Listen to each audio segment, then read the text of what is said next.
Wait! Isa sa mga pangarap ng marami sa atin ay ang makapag-Disneyland. At itong sa Hong Kong ang pinaka-accessible para sa ating mga Pinoy. Pero, paano mo ba mas masusulit ang time dito?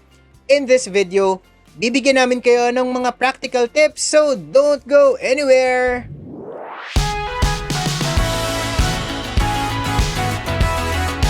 Hey there, poor traveler! We are Vince and Yosh. We have been travel blogging for the past 14 years and isa sa mga guilty pleasures namin ay ang mga theme parks like Disneyland. Itong Hong Kong Disneyland, 4 na beses ko nang na-try mainly para i-cover dito sa vlog and marami na rin kaming mga naipong tips para maging hassle-free ang pagbisita dito.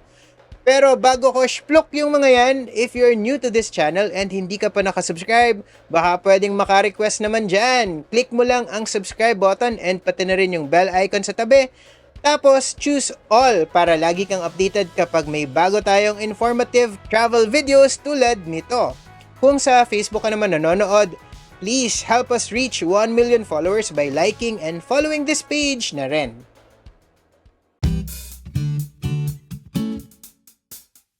Ang unang kailangan mong malaman before ka palang mag-book ay hindi magkakapareho ang presyo ng ticket depende sa araw. Mas mahal ang entrance fee kapag weekend and holidays, so kung kaya mong itapat ang Disneyland visit mo sa Tuesday to Thursday, gawin mo. Makikita mo naman kaagad yan. Example, ito yung June calendar. Kung Tuesday ka pupunta, 639 Hong Kong dollars lang or 4,730 pesos lang. Pero kung Saturday sa same week, $799 na siya or 5,910 pesos. That's a $160 na difference or roughly 1,200 pesos. Sayang din yun, no? Dagdag pang gastos na rin yun sa food. Lalo pa, mahal din yung food sa loob ng Disneyland. Bukod sa presyo, mas crowded din talaga kapag weekend, which means mas marami kang oras na masasayang sa mahabang pila. Therefore, mas kaunti din ang masasakyan mong rides. So, mas sulit talaga kapag weekdays. By the way, may mga seasons na sarado ang park kapag Wednesday, so keep that in mind too when building your Hong Kong itinerary.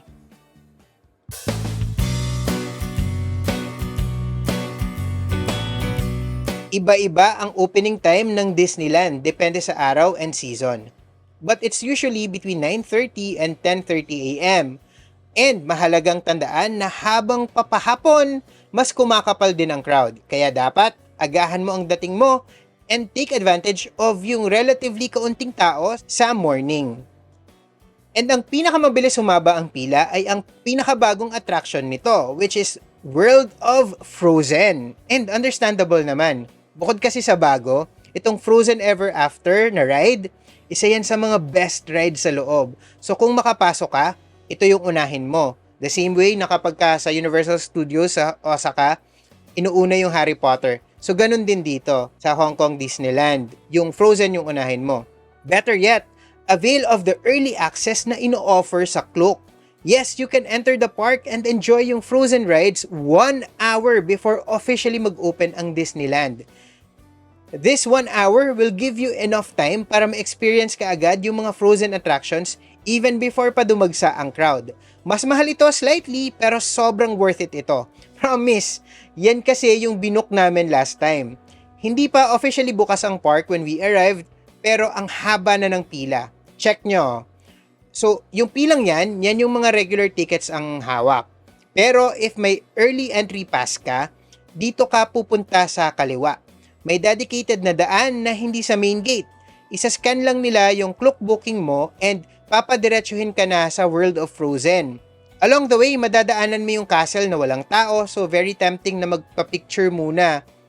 Pero wag, eyes on the prize. Diretso na kayo sa Frozen and maximize every single minute of your 1 hour lead time.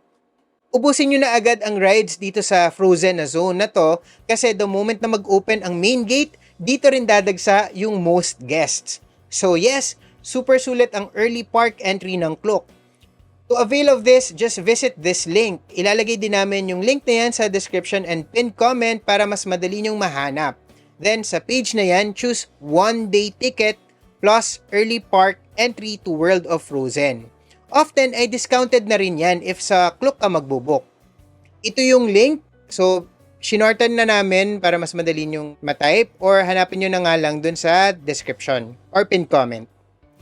Ang isa pang maganda sa early entry ticket, hindi mo na kailangang mag-reserve. Yes, may mga tickets na kailangan mo pang i-reserve.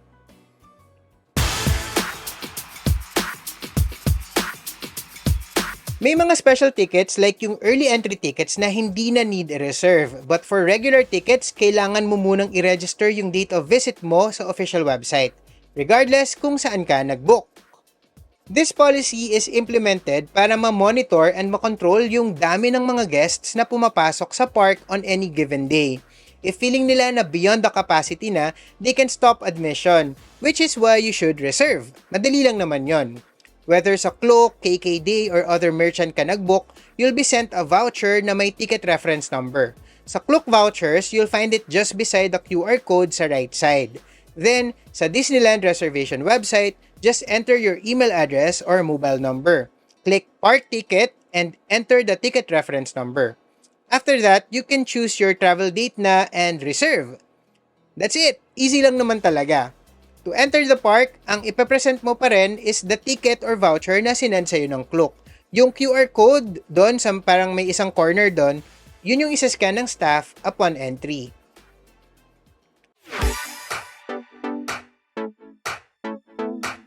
Even before ka pumunta ng Disneyland, mag-decide ka na kung paano or saan ka kakain because here's the thing, sobrang mahal ng mga pagkain sa loob ng park.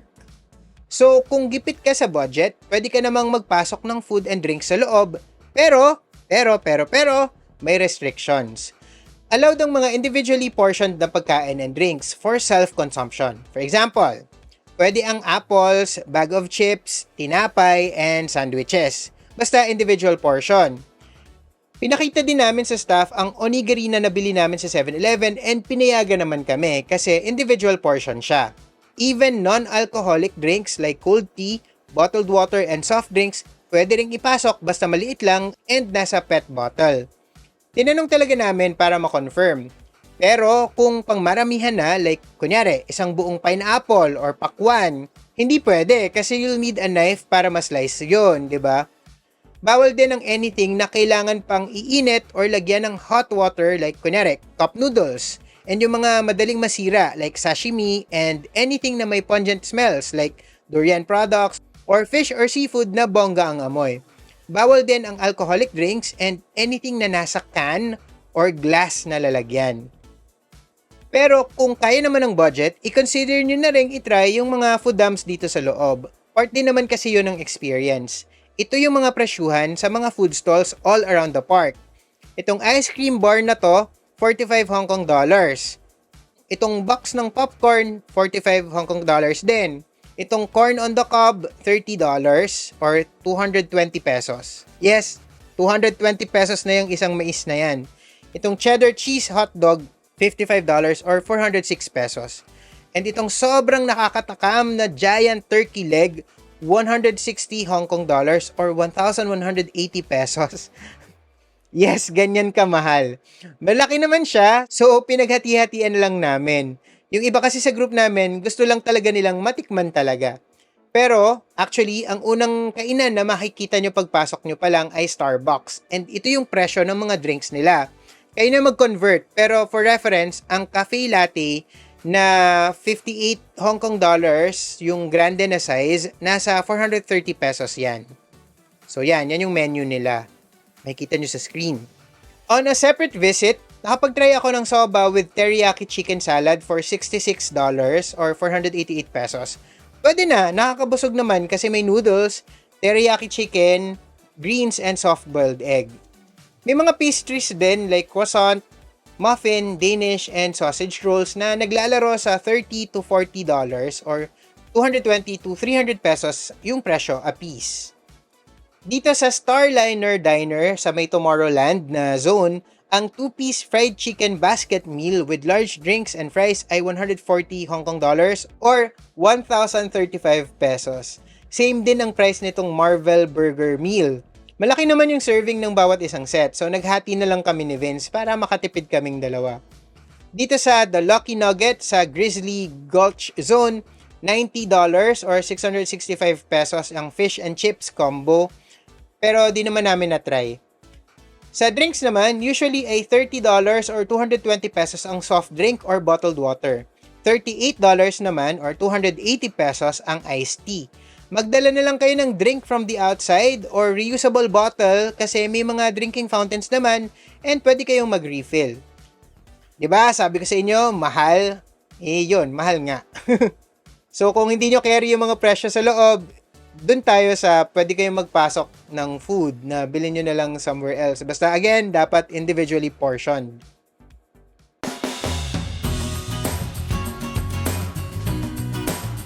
Bukod sa World of Frozen, may mga attractions din na mas mahahaba ang pila dahil popular sila or yung nature lang talaga ng ride ay matagal umusad. Sila yung okay na i-prioritize or unahin. Usually, ang mga roller coasters, mabagal gumalaw ang pila kasi kaunti lang yung mga pwedeng sumakay at any given time. Pati na rin itong RC Racer and Toy Soldier Parachute Drop. Minsan, more than an hour ang hihintayin mo. Pero, meron ding mga attractions na kahit mahaba ang pila, hindi naman ganun katagal ang hihintayin. Example niyan ay ang classic na Mickey's PhilharMagic na basically ay 4D show. Bawat screening, pinupuno ang buong theater so maramihan talaga per batch. Same din with yung mga palabas dito sa Theater in the Wild. Usually ay Festival of the Lion King ang mapapanood, pero may one time na ang showing ay Let's Get Wicked featuring our favorite Disney villains like Ursula, Gaston, and Maleficent. May schedule lang ito so need mong matime ng maayos, pero kung pagpunta mo ay mahabang pila, don't be disheartened kasi malaki yung capacity ng venue. Most likely ay makakapasok ka pa rin. Matagal yung show so ito yung okay na panoorin kapag kataasan ng araw para makatakas sa init sa labas. Pati It's a Small World, mabilis lang umusad kasi tuloy-tuloy lang ang pagpapasakay. Hindi siya one batch at a time. Hindi siya tumitigil.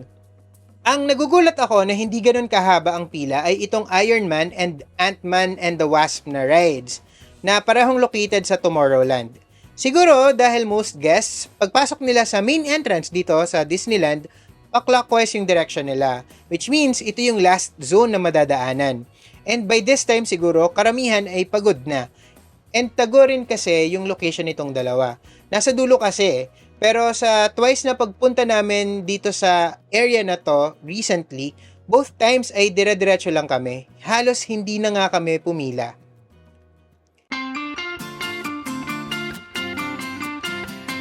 Hindi lang pang kids ang Disneyland. Kahit mga kids at heart, regardless of age, ay pwedeng mag-enjoy.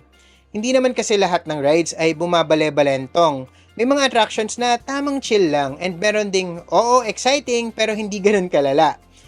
Kung may kasama kayong senior, tansyahin nyo rin kung aling rides ang sa tingin nyo ay kakayanin nila. Note na merong mga hindi suitable para sa mga may sakit sa puso and iba pang medical conditions. Hindi ko pwedeng sabihin sa inyo na, itong specific ride na to, pwede to sa mama mo. Mama mo? Oo, mama mo. Or sa lahat ng lola. Kasi syempre, iba-iba naman sila ng fitness level. Pero ang kaya kong sabihin sa inyo ay kung anong rides ang kinaya and na-enjoy ng nanay kong 68 years old, magsi-69 na, and yung isa kong tito na 70 years old na. So, pareho na silang seniors. Kasama na dyan ang Frozen Ever After. Generally naman,